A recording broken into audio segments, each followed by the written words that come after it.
Candidate வந்து invite பண்ணி okay போட வச்சு ஆன்லைன்ல போட வச்சு அதை ப்ராசஸ் பண்ணி ஃபிலிம்ஸ் மெயின்ஸ் இன்டர்வியூ அப்படின்ற மாதிரி எக்ஸாமினேஷனை கண்டக்ட் பண்ணிட்டு இந்த மாதிரி செலக்ட் பண்ணி கவர்மெண்ட் கிட்ட கொடுக்குற ஒரு ரெக்ரூட்டிங் ஏஜென்சி தான் யூபிஎஸ்சி. அவ்வளவுதான் லாஜிக். ஓகேவா? ஸோ இந்த பரீட்சையை வந்து எழுதணும் அப்படின்றதுக்கான குவாலிஃபிகேஷன் பின்னாடி நம்ம பார்ப்போம்.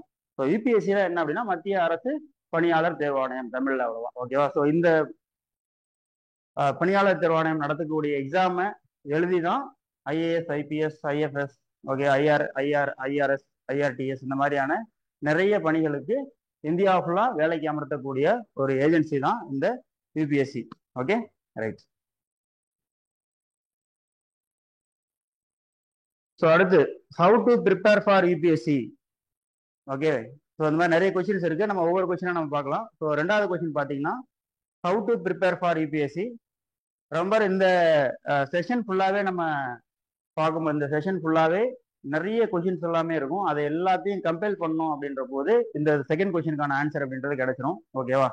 ஏன்னா இதுல ஒரு கொஸ்டினோட ஆன்சர் வந்து பாத்தீங்கன்னா சில கொஸ்டின்ஸோட ஆன்சரா ஆட்டோமேட்டிக்கா அமைஞ்சிடும். ஓகேவா? அதனால முக்கியமான இதை வந்து நம்ம சொல்லுவோம். எப்படி ப்ரிப்பேர் பண்றது அப்படின்றது ஒரு லாங்கர் செஷன் அதுக்கு தேவைப்படும். ஸோ இது வரைக்கும் நம்ம போட்டிருக்கிற யூடியூப்ல போட்டிருக்கக்கூடிய எல்லா விஷயங்களும் யூபிஎஸ்சி சம்மந்தப்பட்டதாக தான் இருக்கும். நம்மளுடைய சிவில் டெஸ்ட் ஐஏஎஸ்ஐ முழுக்கவே டெடிகேட்டட் ஃபார் யூபிஎஸ்சி. ஓகேவா? ஸோ அது உங்களுக்கு தெரியும். ஸோ அதனால இந்த மற்ற கொஸ்டின்ஸ்க்கான ஆன்சர் எல்லாமே நம்ம பார்த்துட்டு இந்த இதுக்கு வருவோம். ஏன்னா இதெல்லாம் லாங்கர் செஷன் தேவைப்படுறதுனால மறுபடியும் இந்த கொஸ்டின் எடுத்து நம்ம பேசுவோம். ஓகேவா? ரைட்.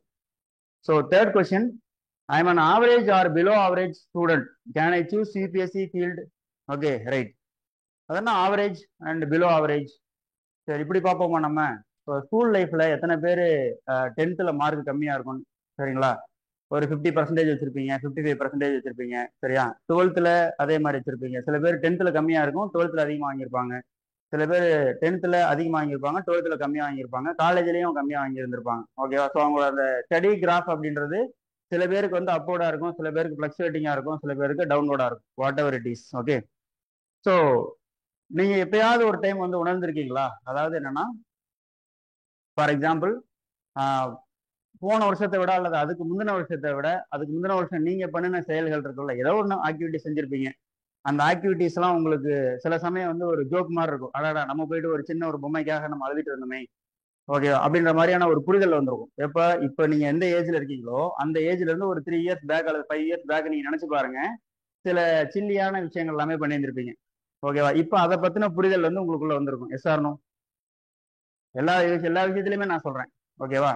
அப்படின்னா என்ன மீனிங்னா, நமக்கு இயர் பை இயர் அப்படின்றது மெச்சூரிட்டி அப்படின்றது ஜாஸ்தி ஆகிட்டே போயிட்டு இருக்கும். Biological maturity as well as intellectual maturity அப்படின்றது ஜாஸ்தி ஆகிட்டே போயிட்டு இருக்கும். ஓகேவா? ஸோ அப்போ இந்த ஆவரேஜ் பிலோ ஆவரேஜ்ன்றதை நீங்க எதை வச்சு மீன் பண்றீங்க அப்படின்னா, நீங்க 10th வாங்கின மார்க் 12th வாங்கின மார்க் வச்சு மீன் பண்றீங்க. ஓகேவா? 10th 12th எத்தனை பேர் புரிஞ்சு படிச்சிருக்கீங்க? எத்தனை பேர் காலேஜ் போனதுக்கு அப்புறம் ஒரு விஷயத்த படிச்சுட்டு ஓ ஆஹா இதுதானா, இதை நம்ம ஸ்கூல்ல இதெல்லாம் விஷயம் தெரியாமலே நம்ம மனப்பாடம் பண்ணிட்டோமே அப்படின்ற மாதிரி நிறைய விஷயங்களுக்கு நீங்க பார்த்துருப்பீங்க. இப்போ ரீசெண்டாக கூட ஏதாவது விஷயங்கள் தெரிஞ்சுக்கிட்டீங்க அப்படின்னா, இதெல்லாம் எனக்கு ஸ்கூல் படிக்கும்போது தெரிஞ்சிருந்துச்சுன்னா நான் அவ்வளோ மார்க் வாங்கியிருப்பேன், எவ்வளோ மார்க் வாங்கியிருப்பேன்லாம் நிறைய பேசியிருப்பீங்க. ஆமா தானே? அப்போ இதை வச்சு, அதாவது 10th 12th மார்க்கை வச்சு நீங்க ஹேண்டில் பண்றீங்க. உங்களுடைய அந்த இன்டெலெக்சுவல் லெவலை வந்து நீங்க டீல் பண்றீங்க. ஓகேவா? விஷயம் வந்து என்னன்னா, நம்ம யூபிஎஸ்சின்றது 21 வயசுல இருந்து அதிகபட்சம் 37 வயசு வரைக்கும் எக்ஸாம் வந்து எழுத அலோவ் பண்றாங்க. சிவில் சர்வீஸ் எக்ஸாமினேஷன் அலோவ் பண்றாங்க. ஓகேவா? ஸோ இப்போ இதுல ஒவ்வொருத்தரோட school life, college life, family background, உங்களுடைய அப்பா அம்மாவோட எஜுகேஷன் ஸ்டேட்டஸ், இந்த எல்லா விஷயங்களும் கலந்தது தான் உங்களுடைய எஜுகேஷனல் ஸ்டேட்டஸ். சொல்றது புரியுங்களா? நீங்க எந்த ஸ்கூல்ல படிச்சீங்க, எங்க ரூரலா அர்பனா, ஓகேவா, ஹாஸ்டல் தங்கி இருக்கீங்களா அல்லது வீட்டுல தங்கி இருந்து படிச்சீங்களா, அப்பா அம்மா படிச்சவங்களா, கிராஜுவேட்டா, எம்ப்ளாயியா, இது மாதிரி நிறைய விஷயங்கள் இருக்கு. மைக்ரண்டான ஃபேமிலியா நீங்க, ஓகேவா, இது எல்லாத்தையும் பொறுத்து தான் உங்களுடைய அந்த ஸ்கூல் அப்படின்றது இருக்கும். உங்களுடைய நாலேஜ், அதுக்கப்புறம் உங்களுடைய எஃபோர்ட், இதை பொறுத்து தான் இருக்கும். அது வந்து அதிகமோ கம்மியோ அதை பத்தி சொல்ல வரல. பட் இது எல்லாமே உங்களுடைய அந்த இன்டெலெக்சுவல் ஸ்டேட்டஸை வந்து இன்ஃப்ளூயன்ஸ் பண்ணுது அப்படின்றத நான் சொல்ல வரேன். ஓகேவா? ஸோ அப்படி பார்க்கும்போது இந்த ஆவரேஜ் பிலோ ஆவரேஜ் அப்படின்றது என்னன்னா, நீங்க ஸ்கூல் லைஃப்ல நிறைய மனப்பாடம் பண்ணி படிச்சிருப்பீங்க. சரியா? நிறைய விஷயம் மனப்பாடம் பண்ணியிருப்பீங்க, பைஹார்ட் பண்ணி படிச்சிருப்பீங்க, சில புரியாமலே அப்படி படிச்சிருப்பீங்க. பட் அதுக்கப்புறம் உங்களுக்கான அந்த புரிதல் அப்படின்றது மேம்படும். ஓகேவா? So remember, UPSC is all about understanding அப்படின்றத மைண்ட்ல வச்சுருங்க. சரியா? எல்லா யூபிஎஸ்சியை பொறுத்த வரைக்கும் அண்டர்ஸ்டாண்டிங், உங்களுக்கு அண்டர்ஸ்டாண்டிங் பண்ணக்கூடிய கெப்பாசிட்டி அப்படின்றது ஸ்கூல் லைஃப்ல வரலாம் அல்லது காலேஜ் லைஃப்ல